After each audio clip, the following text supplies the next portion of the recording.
This is not a conspiracy theory. There are no secret meetings, no shadowy figures coordinating a global scheme to extract your wallet. What exists is considerably more mundane and considerably more effective than any conspiracy. A set of systems, strategies, and structures built by some of the most talented engineers, psychologists, designers, and economists in the world, funded by billions of dollars in research and development budgets, and optimized over decades of real-world testing, all aimed at a single objective: getting you to spend more money than you planned to spend. Not through deception in the legal sense, not through force, through the systematic exploitation of how human decision-making actually works, the cognitive biases, emotional triggers, attention patterns, and behavioral defaults that every human brain shares, that researchers have documented comprehensively, and that corporations have translated into the design of every environment in which you encounter their products and services. The checkout lane is not arranged the way it is by accident. The pricing structure was not chosen arbitrarily. The app notification arrived at that specific time for a documented reason. The subscription renewal is difficult to cancel by design. The free trial ends on a specific day calculated to maximize conversion rates. The loyalty program was engineered to increase your spending by a specific percentage. Every element of every commercial environment you move through has been deliberately designed to extract maximum dollars per encounter. Most people understand this abstractly. Far fewer understand it specifically: which mechanisms are being used, how each one works on human psychology, and what the concrete financial cost of each one is to the average household annually. This video covers 12 specific ways corporations are engineered to take your money, not to generate outrage. Outrage without understanding changes nothing. To generate the specific awareness of each mechanism that converts it from an invisible influence on your behavior into a visible system you can recognize, name, and decide whether to participate in. If you're into this kind of content, take a second to subscribe. And if this video helps you at any point, tap that like button. It really helps the channel. And now, let's get into it. Method 1. Subscription billing designed for forgetting. The subscription model is the most successful corporate extraction innovation of the past 20 years. Its genius is not the product it delivers, it is the billing structure it uses to deliver it, a structure specifically engineered to be forgotten. The key insight that makes subscription billing extraordinarily profitable is the documented gap between consumer awareness and actual subscription spending. Research from Waterstone Management Group found that consumers underestimate their monthly subscription spending by an average of 197%. The average American believes they spend $86 monthly on subscriptions. The actual average is $219. The $133 monthly gap, $1,596 annually, represents spending that is happening entirely outside consumer awareness. This gap is not accidental. Subscription billing is designed to minimize awareness. Charges are small enough individually to avoid triggering financial alarm. They are distributed across multiple billing dates, so no single statement reveals the full picture. They are labeled with product names rather than dollar amounts in most notification systems. Auto-renewal is the default. Cancellation requires active effort. The combination of these design choices produces charges that process month after month without conscious participation from the person being charged. The cancellation friction is a deliberate design decision. Services that make cancellation easy lose subscribers. Services that require phone calls during specific hours, that offer retention discounts designed to delay cancellation, that bury the cancel button under multiple confirmation screens, these services retain subscribers who would have canceled if the process were frictionless. According to C+R Research 2024 data, the average American household subscribes to 12 paid subscription services at an average of $14 monthly per service, that is $168 monthly, $2,016 annually, for a category of spending that most households have never fully audited. The defense is a quarterly subscription audit, every recurring charge identified, every service evaluated against actual use in the past 30 days, every unused or underused subscription canceled before the next billing cycle. The average household that completes this audit recovers $60 to $120 monthly from charges processing without awareness. Method 2. Dynamic pricing that extracts maximum willingness to pay. You and the person sitting next to you on the airplane paid different prices for the same seat. The hotel room you booked costs more than the same room booked by someone who searched at a different time on a different device. The surge pricing on your rideshare app during a rainstorm is not simply supply and demand responding to conditions. It is a real-time algorithm calculating the maximum price you are likely to pay at that specific moment, given your apparent urgency, the available alternatives, and your historical price sensitivity as revealed by your usage patterns. Dynamic pricing is the corporate application of a concept economists call price discrimination, charging different customers to different customers based on their individual willingness to pay, rather than a uniform price accessible to all. The technology to implement this at scale across millions of real-time transactions did not exist 20 years ago. It exists now, and it is deployed across airlines, hotels, ride-sharing, event ticketing, retail, and increasingly grocery and food delivery. The airline industry pioneered this at scale, and its outcomes are instructive. Revenue management systems continuously adjust ticket prices based on booking patterns, remaining inventory, historical demand curves for specific routes on specific dates, competitor pricing, and dozens of additional variables.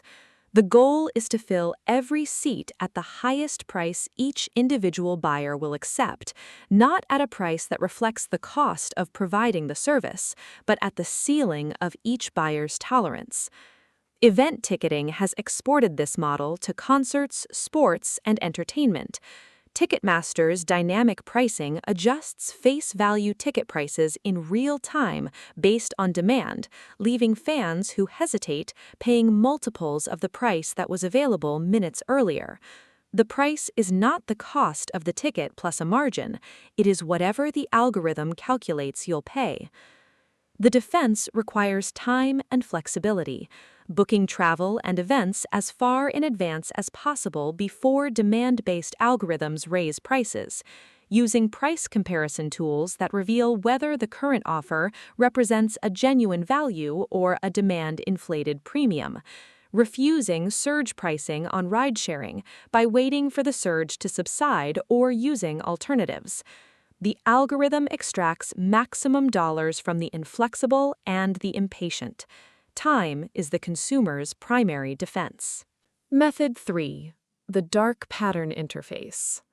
A dark pattern is a user interface design choice that tricks or manipulates users into taking actions they didn't intend, subscribing to something they thought was a one-time purchase, making it difficult to find the cancel button, pre-checking boxes for add-on services, or making the decline option visually smaller and less prominent than the accept option.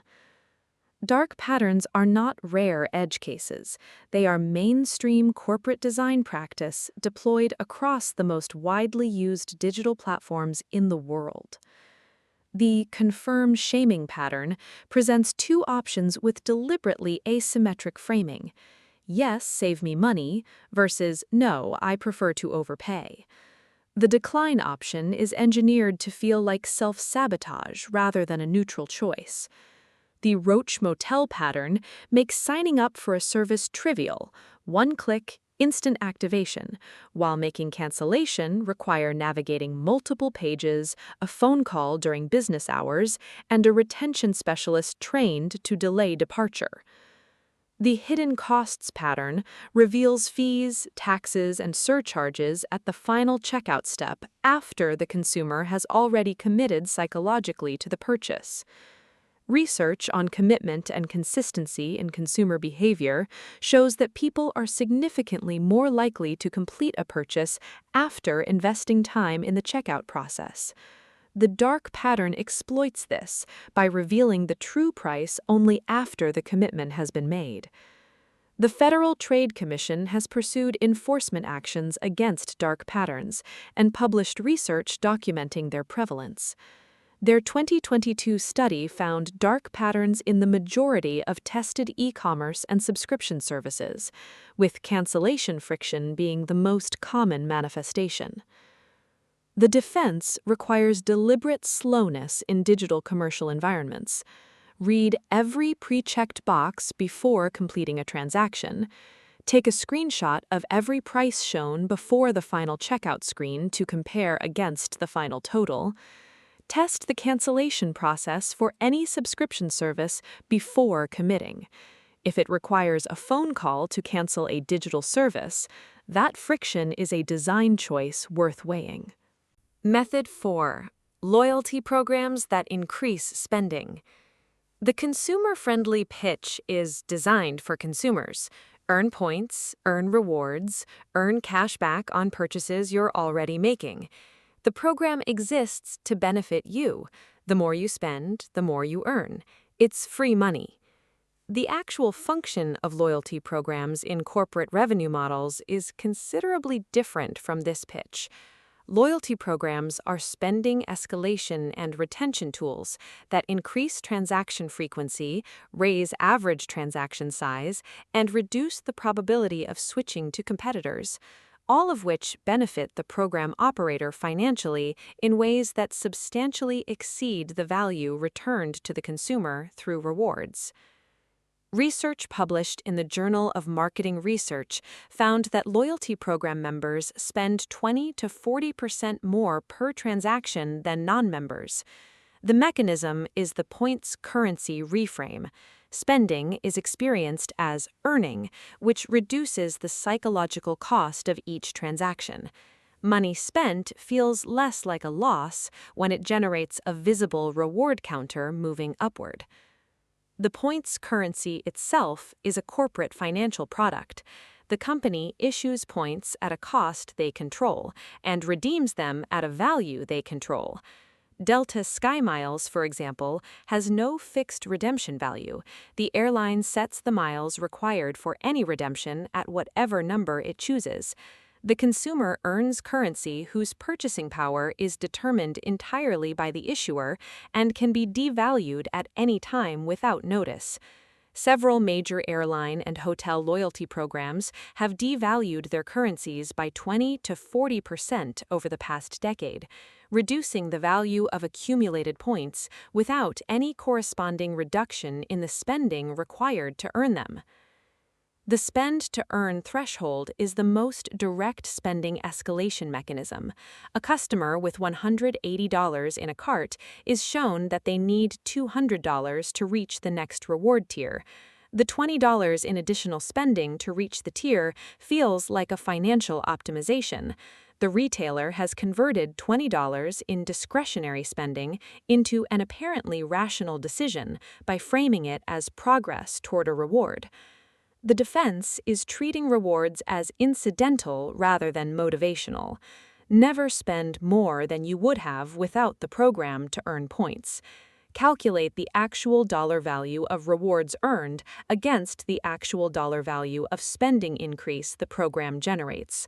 For most consumers in most programs, the spend increase exceeds the reward value. Method 5. Free trials engineered for conversion. The free trial is the most efficient customer acquisition tool in subscription commerce. A customer who has experienced the product is easier to convert than a customer who hasn't. A customer whose payment information is provided to access a free trial is easier to convert than a customer who hasn't. A customer's whose trial expires on a random Tuesday when they're busy and not thinking about it is easier to convert than a customer's whose trial expires at a memorable moment when they're actively evaluating whether to subscribe than a customer whose trial expires at a memorable moment when they're actively evaluating whether to subscribe. The elements of the free trial structure are optimized for conversion rather than consumer benefit. The trial length, typically 7 to 30 days, is calibrated to be long enough to generate genuine product engagement, but short enough that the expiration arrives before usage patterns reveal whether the subscription is worth keeping. The payment information requirement up front is not a billing convenience. It is a psychological commitment device. Providing payment information creates a sense of enrollment that makes cancellation feel like an active choice rather than an absence of action.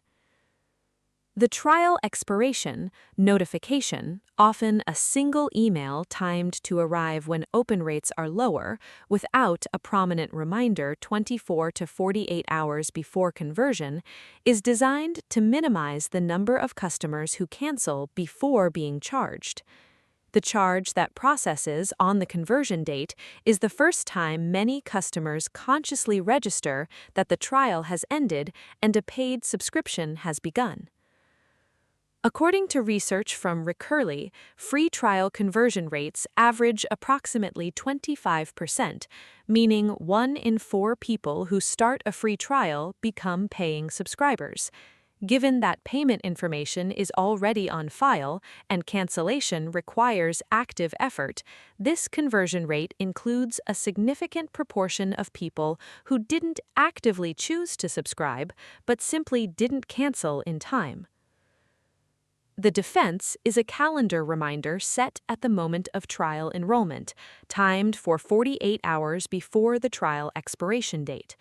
The reminder converts the passive default of conversion into an active choice made with full awareness of the decision. Method 6. Loss leader pricing and the basket builder. The $4.99 rotisserie chicken at Costco, the deeply discounted printer that requires expensive proprietary ink cartridges, the free gaming console offered with a specific service subscription, the drastically reduced first-month pricing that normalizes a higher ongoing rate. These are loss leaders, products priced at or below cost specifically to accomplish a secondary objective, getting you into a store, establishing a product ecosystem, or creating a subscription relationship that becomes profitable over time. The rotisserie chicken is the most elegant retail loss leader in American commerce.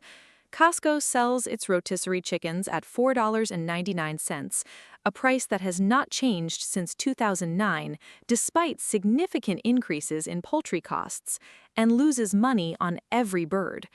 The loss is calculated as marketing spend to bring members to the back of the store, past the entire sales floor, increasing exposure to higher margin products and generating the basket building that makes the overall trip profitable despite the chicken loss.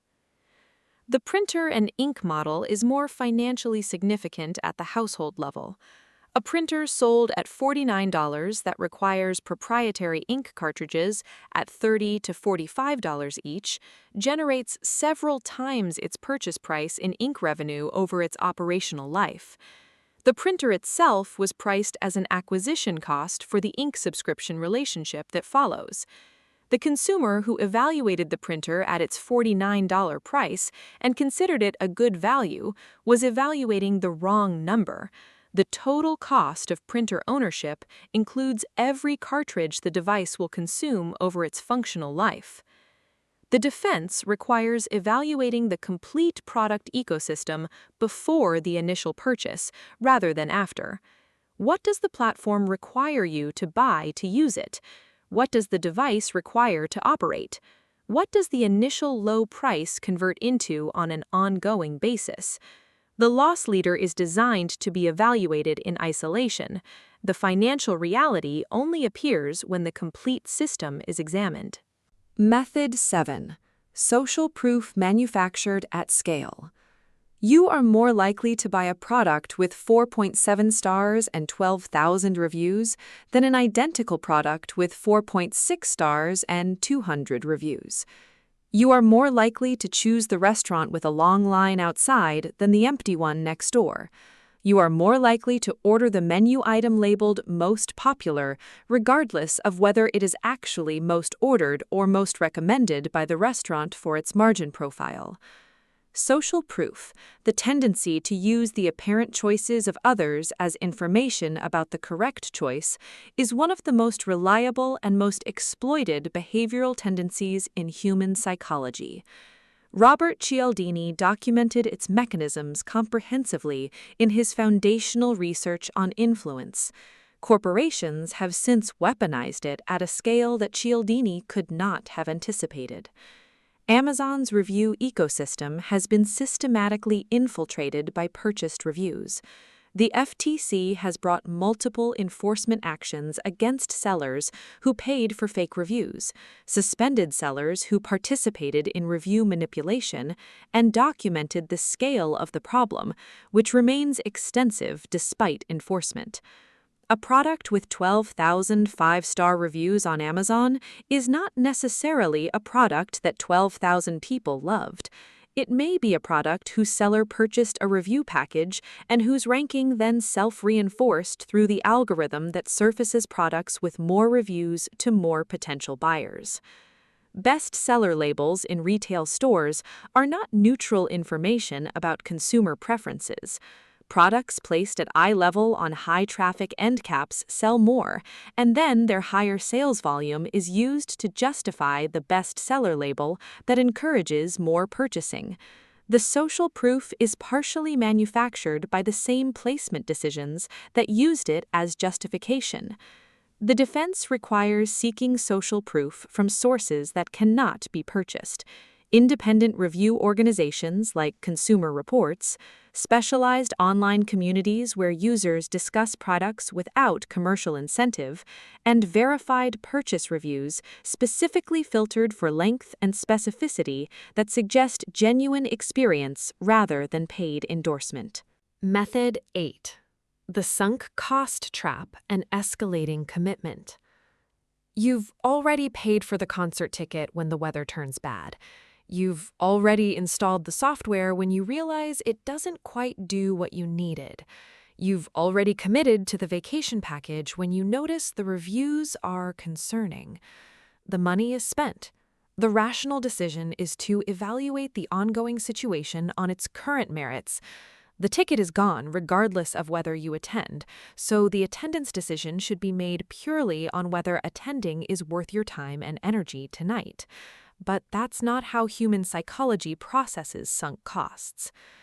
The sunk cost fallacy, the tendency to continue investing in something because of the resources already committed rather than the future value of continuing, is a documented cognitive bias that corporations exploit deliberately in their product and pricing design.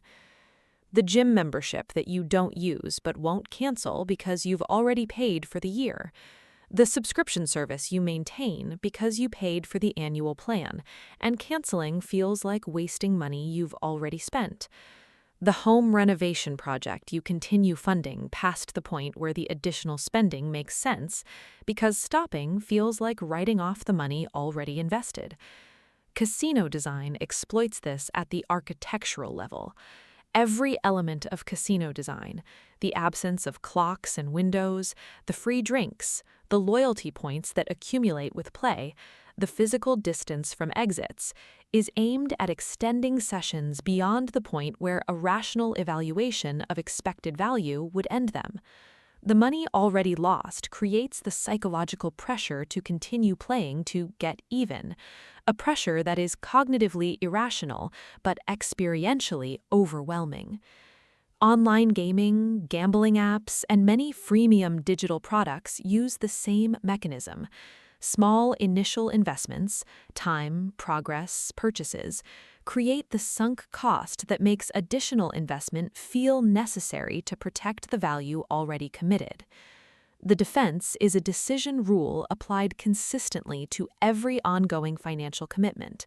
Evaluate whether to continue based on future value, not past investment. The question is never, what have I already spent? It is always, what does continuing cost versus what does continuing provide from this moment forward? Applying this rule to every subscription, every project, and every ongoing financial relationship eliminates the sunk cost trap structurally. Method 9. Complexity and confusion as pricing strategy.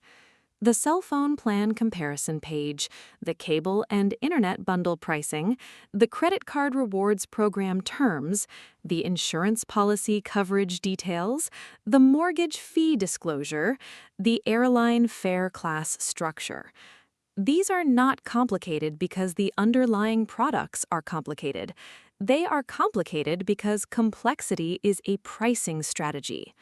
Research in behavioral economics consistently demonstrates that consumers faced with complex pricing structures default to simpler heuristics, price anchors, default options, brand recognition, rather than the analytical comparison that would identify the best value.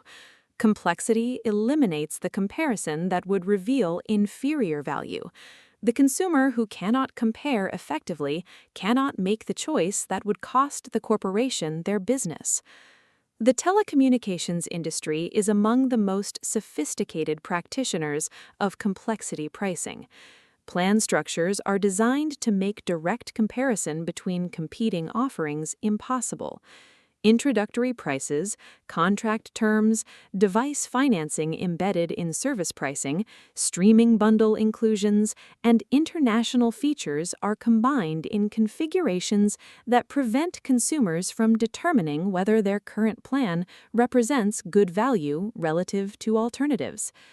According to research from the Consumer Federation of America, most wireless customers are paying more than necessary for their usage patterns, not because better options don't exist, but because the complexity of comparison makes finding them prohibitively time-consuming. Credit card rewards programs use complexity to obscure the actual return on spending. Points that convert to airline miles at variable rates depending on redemption category, that expire under specific conditions, that are subject to blackout restrictions and seat availability. The complexity of calculating actual value per dollar spent defeats most consumers, who instead respond to the headline rewards rate without evaluating the conditions that significantly reduce the effective rate. The defense requires simplification tools rather than mastery of complexity. Independent comparison platforms that normalize pricing across telecommunications providers. Credit card comparison tools that calculate effective rewards rates accounting for redemption restrictions. Mortgage fee comparison calculators that convert complex fee structures into comparable annual percentage rates. The complexity is designed to defeat direct comparison. The defense is using tools that perform the comparison automatically. Method 10. Emotional state targeting. The most sophisticated marketing in the world doesn't sell products, it sells emotional states, and then positions the product as the mechanism for reaching the desired state or escaping the undesired one. Fear sells insurance, security systems, and certain financial products by connecting them to protection from outcomes the consumer is afraid of. Aspiration sells luxury goods, fitness products, and educational services by connecting them to a version of the future self the consumer wants to become. Loneliness sells social experiences, pets, and certain consumer electronics by connecting them to connection and belonging. Status anxiety sells premium brands, visible consumption, and upgrading behaviors by connecting them to social position and peer regard. These emotional connections are not accidental. They are the product of consumer research, psychological profiling, and message testing designed to identify the specific emotional triggers that produce purchasing behavior in specific demographic segments. The advertising that reaches you has been tested on thousands of people similar to you to find the specific emotional framing that is most likely to produce a transaction.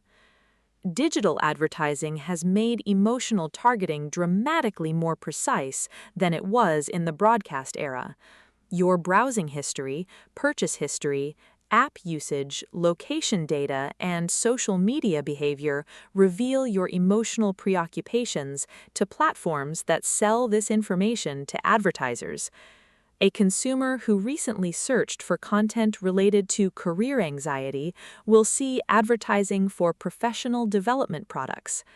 A consumer whose social media behavior reveals social comparison will see aspirational advertising for premium goods. The most dangerous emotional state for financial decision-making is the combination of mild unhappiness and commercial opportunity. Research on retail therapy consistently finds that emotional discomfort, stress, loneliness, boredom, low-grade sadness increases purchase likelihood and reduces price sensitivity. Corporations don't manufacture these emotional states, but they absolutely time their marketing to reach consumers experiencing them. The defense is never making significant purchasing decisions while experiencing negative emotional states. The 24-hour rule applied to emotionally triggered purchases eliminates a substantial portion of retail therapy spending by introducing enough time for the emotional state to shift and the purchase to be evaluated on its actual merits rather than its emotional function. Method 11. Default options and opt-out architecture. The default option is the most powerful choice architecture tool available to corporations and the most consistently used against consumer financial interests. A default is what happens if you do nothing, and the design principle underlying most default settings in commercial products is that doing nothing should produce the outcome that benefits the company, not the consumer. The 401k auto-enrollment default was one of the first large-scale applications of default option design in consumer finance, and it worked dramatically in the consumer's favor, increasing retirement savings participation from 49% to 86% by making saving the default and requiring active effort to opt out. This example demonstrates clearly that default design can serve either the consumer or the company, depending on who controls the default. In commercial applications, the default almost universally serves the company. Streaming service auto-renewal is the default. Cancellation requires action. The printer's ink cartridge reorder program enrolls you by default when you register the device. The insurance policy renews automatically at rates that may have increased significantly since the previous year. The credit card promotional rate expires and converts to a standard rate without requiring any notification beyond the original term's disclosure. Online retail uses default options extensively. The suggested quantity in an add-to-cart interaction defaults to 1, but for consumable products, a subscribe and save option is prominently presented as the default purchase mode. The checkout page pre-selects the fastest shipping option rather than the cheapest. The gift wrapping and extended warranty boxes arrive pre-checked in the checkout flow of many major retailers. The financial cost of default acceptance across all the commercial contexts where defaults favor corporate interests over consumer interests is substantial. Annual insurance auto-renewal without rate comparison costs the average household $200 to $400 annually in unnecessary premium versus the rate available from competing providers. Subscription auto-renewal without periodic evaluation costs $60 to $120 monthly, as documented earlier. The defense is treating every default as a deliberate choice to be made rather than an automatic outcome to be accepted. At every enrollment, subscription activation, and product registration, ask specifically, what is the default here, and does it serve my interests or the company's? Method 12. The convenience premium at scale. The last method is the simplest and, in aggregate, the most expensive. It is the systematic premium corporations charge for eliminating friction, and the systematic success they've convinced consumers to pay it without calculating what it costs. Convenience fees have proliferated across virtually every consumer category. The $3.50 fee to pay a utility bill online rather than by check, a fee that represents a premium for the convenience of the cheaper-to-process payment method. The $8 service fee on a $30 event ticket for the convenience of purchasing online rather than at the box office, a fee on a transaction that is cheaper for the seller to process digitally.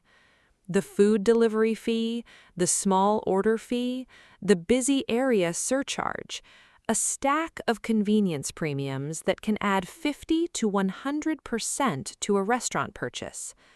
The airport food premium, the hotel minibar markup, the resort fee that appears at checkout, the convention center food pricing. Every captive audience environment where the consumer has limited alternatives due to location, time, or circumstance charges a premium that the same consumer would refuse in a competitive environment. The aggregate annual cost of convenience premiums for the average household reaches $3,000 to $6,000, according to personal finance tracking data, a number that feels implausible until it is assembled from its components: delivery premiums, convenience store markups, ticket service fees, captive venue pricing, and the dozens of other small per-transaction premiums that accumulate invisibly across hundreds of annual transactions. Each individual convenience premium is small enough to accept without friction. The aggregate is large enough to materially affect wealth accumulation. Corporations understand this arithmetic. They have built entire revenue lines on the predictable willingness of consumers to pay small premiums individually without calculating them collectively. The defense is a single annual calculation. Pull every transaction from the past 12 months, identify every fee and premium paid for convenience, and total the number. The total, seen clearly for the first time, is the information required to decide which convenience premiums are genuinely worth their cost and which are simply being paid on autopilot. 12 methods. Not isolated tactics, but an integrated system, each one reinforcing the others, all aimed at the same objective, all operating primarily on the automatic and unconscious layers of human decision-making, where most financial behavior actually lives. The subscription billing operates on forgetting. Dynamic pricing operates on urgency. Dark patterns operate on inattention. Loyalty programs operate on the spending as earning reframe. Free trials operate on inertia. Loss leaders operate on incomplete cost evaluation. Manufactured social proof operates on the shortcut of others' apparent choices. Sunk costs operate on loss aversion. Complexity operates on comparison avoidance. Emotional targeting operates on the purchasing vulnerability that negative emotional states create. Default options operate on inaction.